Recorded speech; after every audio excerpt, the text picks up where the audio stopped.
thank you so much for having me. I'm really honored to join the Budapest Forum. And I want to start by just explaining why I'm here, which is I'm not an expert in Hungarian media per se, but I am a deep believer in the struggle for democracy and the belief that the way our media is structured has a deep relationship to the health of democracy. And that's been one of the drivers for me through my work at MoveOn.org, which was an early digital organizing effort in the 2000s, one of the first organizations that backed Barack Obama, but that really tried to figure out how do we use the internet to engage and enable citizen agency. That was a core question that I had in writing The Filter Bubble, which I wrote back in 2011, and was a book about the challenges of moving into an algorithmically mediated democracy. It was one of the things that drove me to create Upworthy, which was a media company that I started that was briefly but gloriously very popular on Facebook and other social media. And it is why I currently run an organization called New Public, which is really focused on building more public-spirited digital media. So I deeply believe in the importance of this question of and that the way that our digital environment is shaped and the forces that shape it have a big consequence for the struggles that I know many of the people in this room are part of. And before I move on, I just want to note that I think these questions of the structure of media and the structure of communication and the structure of democracy have been present since the beginning of democratic rule. And I like to remind people, courtesy of Ethan Zuckerman, who's a great scholar of democracy and media, that Ben Franklin, one of the founders of writers of the United States Constitution, one of his primary concerns was the post office. And setting up the US postal system was such a big and important, seen as an important effort in creating a burgeoning democracy in the United States, that for much of the late 1700s and early 1800s, many more people worked for the post office in the United States as mail couriers than as the military. And there was actually this whole system that was set up to subsidize the growth of newspapers and other kind of pamphlets so that citizens could communicate across to each other. That system was subsidized by the federal government in order to make sure that there was communication across this growing republic. And some people even say that if you were to look at the United States in the 1800s, it was a post office with a small military attached. So I think these questions of kind of what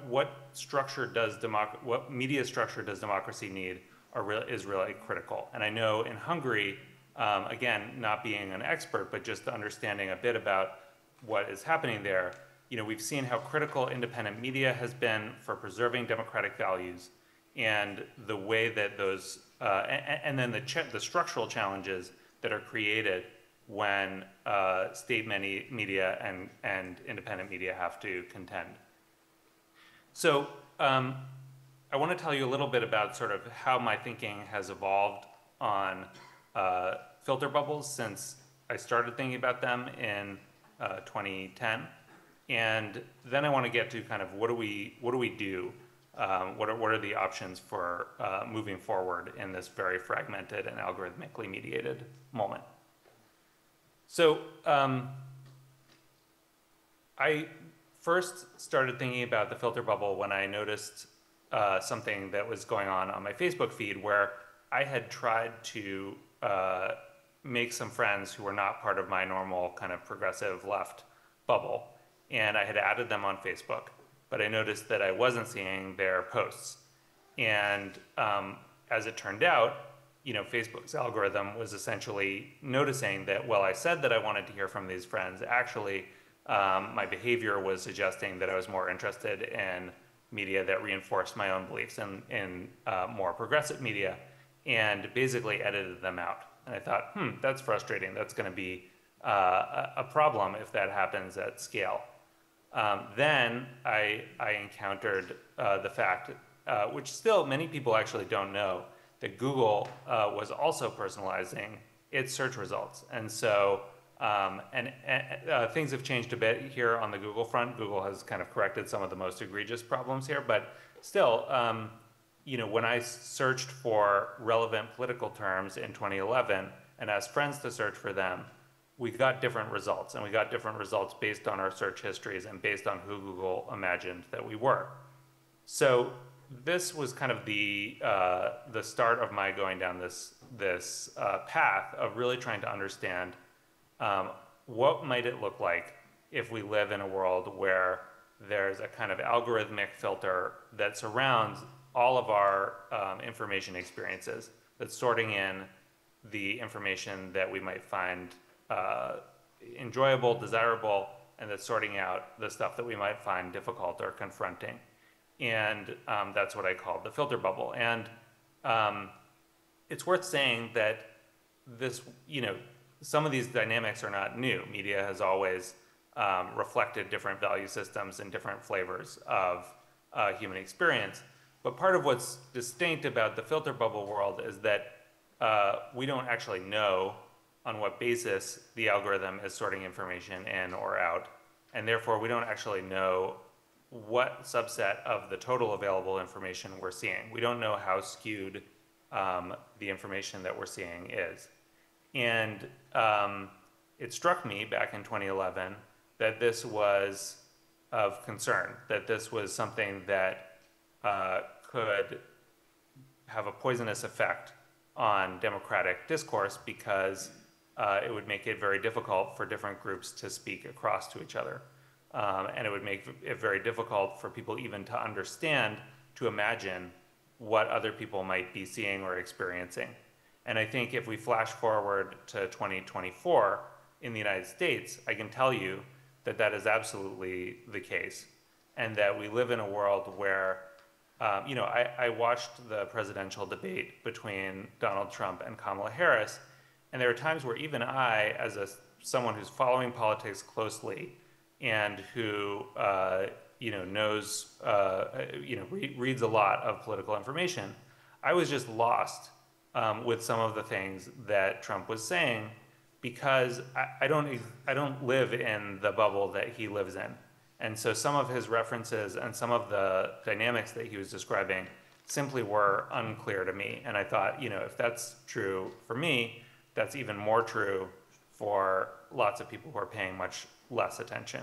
So I think we live in an extremely fragmented media landscape, and I think these algorithms are playing a key role in driving that. But I think what's changed in my views about the filter bubble since 2011, and this relates to our bigger question of, how do we structure a healthy digital public sphere, is that I think I imagined, when I first imagined the filter bubble, of kind of a one-way filter. It was like an osmosis water filter where there's a big body of water out here, and it goes through the filter and it comes in and you consume it. And what really has emerged is a much more complicated set of feedback loops between the algorithms, the media institutions, and the users who are consuming these media. And I think it's really important to kind of attend to all of the dynamics that happen in that feedback loop. So one thing that, in some ways I was trying to anticipate with Upworthy, but that has really become dominant, is that media has changed its shape to meet the needs of the algorithms. One of the most popular guys on YouTube right now, Mr. Beast, is nothing if not a scholar of exactly what little tweaks and quirks enable him to gain kind of algorithmic supremacy. And so he's constantly trying to iterate how he's developing his stories to speak to the algorithms so that he then has access to audience. Another dynamic here is that user preferences shape the algorithm, and those preferences then shape the media. And it's worth saying, when we're talking about user preferences, we're not talking about sort of the lofty preferences. We're not talking about people saying, this is what I need to be a good informed citizen, but we're talking about behavioral preferences. So we're talking about, when someone is scrolling and they see conflict between two other people, they slow down and they spend more time. And if I'm a software engineer trying to maximize the time that people spend on an algorithm, I'm going to show them more content like that. And that's what we have increasingly in Facebook and in TikTok and in other kind of algorithmic platforms. Now, it's worth saying there are some positive parts of this fragmentation, and it's enabled small minorities and groups of people who traditionally were kind of not part of the mainstream conversation to communicate with each other, to validate each other. I think certainly for the LGBTQ community, it's been an enormously important way of building solidarity and building a sense of positive identity. And there are many examples like that where this has enabled sort of small minorities to come together. But I think the challenge is it has resulted in an increasingly fragmented media landscape and also an increasingly unintelligible media landscape. So it's not just that we all exist in these narrow slices of algorithmic space, but that we also can't see the total structure, can't even understand the total structure of what people are absorbing. And so one of the challenges here is just a challenge of the opacity, that we don't know what our media landscape really looks like. And I know in Hungary, this fragmentation is then exacerbated by the divide between the state-controlled and independent media. But I think it poses a really deep threat to democratic discourse, because if we can't agree on basic facts, if we can't even really empathize or understand what other people are experiencing, what the media environment or the stories that they're living in are, then it's very hard to make arguments to each other or to come to agreements. And all that's left is to fight and to dominate. And I think that's the scary thing about the moment that we're in. Another thing that I think has shifted in the last 10 or 15 years since I started examining this phenomenon is that we're seeing kind of the emergence of not just algorithmic splintering in which a single algorithm like the Facebook algorithm serves different content to different people. We're actually seeing sort of choose your own algorithm. And I think X, formerly Twitter under Elon Musk, is an excellent example of that, where we have a billionaire who's taken over a communications platform and very evidently is skewing that platform toward a set of values that he has that I would say are around kind of xenophobia and racism and a contempt for democratic leadership. But I think what we're seeing is that that whole platform is becoming a place where people are opting into that algorithm who agree with that value set. People are opting out who don't agree with that value set. And so we're sort of compounding the issue because we're increasingly seeing, there's in the United States, there's Truth Social, which is a tiny little platform that Donald Trump spends a lot of time on. That's sort of the epicenter of right algorithmic culture. But then there's X, that's another venue that's a little more open. And then there are other venues where people with more democratic values are spending time. So one other thought that I just want to share as we're talking about polarization, media, and democracy is that I think as I have looked at the data and as I've come to understand more deeply the relationship between media and technology and users, I've come to understand that there's a flaw in the mental image that polarization creates. And polarization, I think, tends to connote symmetry. We tend to imagine the same thing on either side and two parties drifting apart. And when you look at these networks of media and users and algorithms, they're not at all symmetrical. In the United States, the network of media consumption and trust in media and use of different algorithms on the right looks totally structurally different from the network in the center and center left and far left. And so I think it's just important for us as we're trying to figure out what depolarizing media looks like, not to fall into the fallacy that what our own media structure looks like is the same as what other people's media structure looks like, or that it can be. The way that I think media that serves some constituencies is going to look radically different from the way that media that serves other constituencies looks. So what can we do about this? I would suggest that there are sort of two projects, one of which is a kind of big project of our era, I think, and the other of which is something that we can start today. So the big project of our era, I believe, is to build more public-spirited platforms for public discourse. And I recognize that that's a big push. But I believe that we are seeing the fruits of a failed experiment, which is ceding the structuring of our public realm, the structuring of public discourse, to a few companies who are mostly based in California in the United States. And I think on the face of it, if 30 years ago we had said, would it work for a company with a few tens of thousands of employees in California to structure a healthy public discourse for communities all over the world through a single algorithm, I think we would say, no, that's not going to work. That's on its face a ridiculous idea. But that's the world that we're living in. And whether it's Meta products or whether it's TikTok structured by unknown parties in China, I think